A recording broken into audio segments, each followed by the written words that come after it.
Look how dry it is.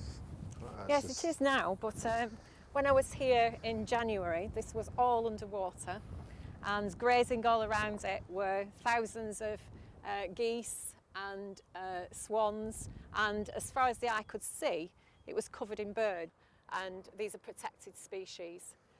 So it would be a great shame to lose these to the fracking. Lytham, een idyllisch dorpje in Lancashire, een kuststreek in het noordwesten van Engeland. Aan de rand van het dorp ligt een uitgestrekt landbouw- en natuurgebied.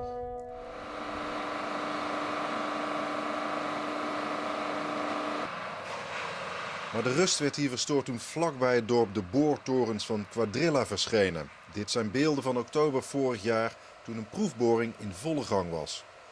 This is the edge of the town, so this is the rural-urban fringe, if you like. To get an idea of the scale, how far is this rig from this area? Well, that is 1 kilometre, according to my map. And what has happened when the drilling was first done was that we witnessed the birds moving off and clearing out of this area. They just left? They just left. They just got up and went. They flew away. And when the drilling stopped, they came back again.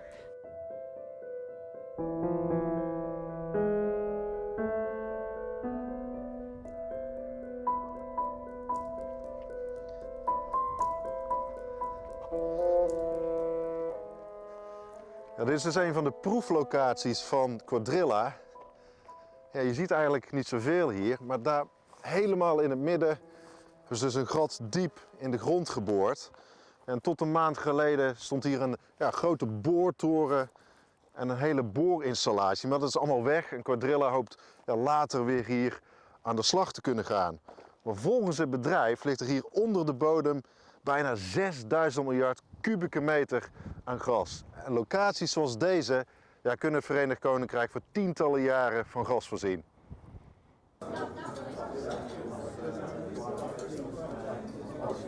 Everybody's looking at the US at the moment, where the prices of energy have dropped like a brick. You've been active here for a while. Is something likely to happen in the UK?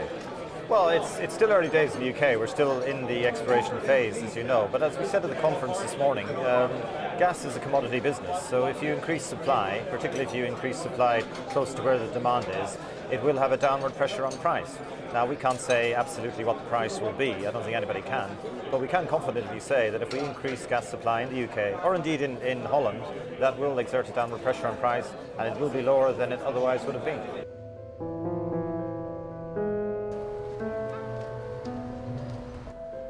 Also in Pennsylvania, there is a website which maintains a thing called the List of the Harmed. Maar de inwoners van Lytham maken zich meer zorgen over hun veiligheid dan een hoge energierekening.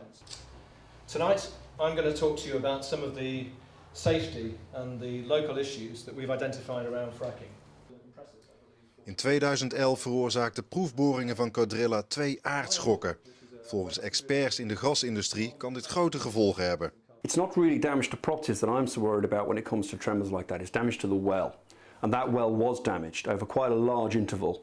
So there you can get damage to the casing there was. They couldn't get a caliper through, it was overlised. And you can get damage to the cement, and therefore you can affect the well integrity. And no one actually knows even now if that well integrity is affected or not.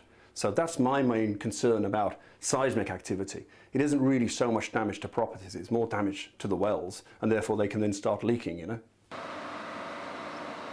Om schaliegas op te wekken moet Cuadrilla miljoenen liters water onder hoge druk de grond inpompen. Each well is having round about 4 or 5 million gallons pumped down it. And even if you only pump down water and sand and don't add any chemicals at all, which is by the way what Cuadrilla tell us at the moment, they're not adding any chemicals. However, again, no one's checking.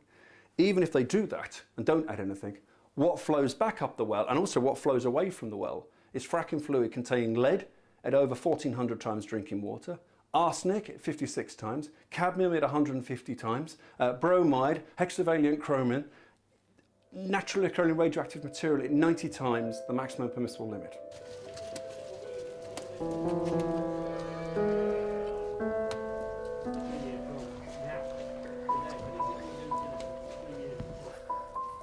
So how many animals have you got? We have about 220 on this farm.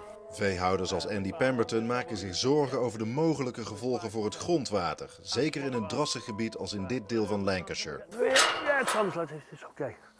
You see, we have a natural pit that the water comes in and it drains out down to the ditch.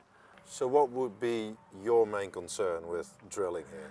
My main concern would be if, for whatever reason, the water table that we actually, as a natural water table, was contaminated in any way at all, that would affect, obviously, our cattle if they drank out of the pits. What would happen to my cattle? What would happen to the chance of me being able to sell my milk? Would my milk be classed as unclean? Could I not sell my own milk, which is what my business survives on?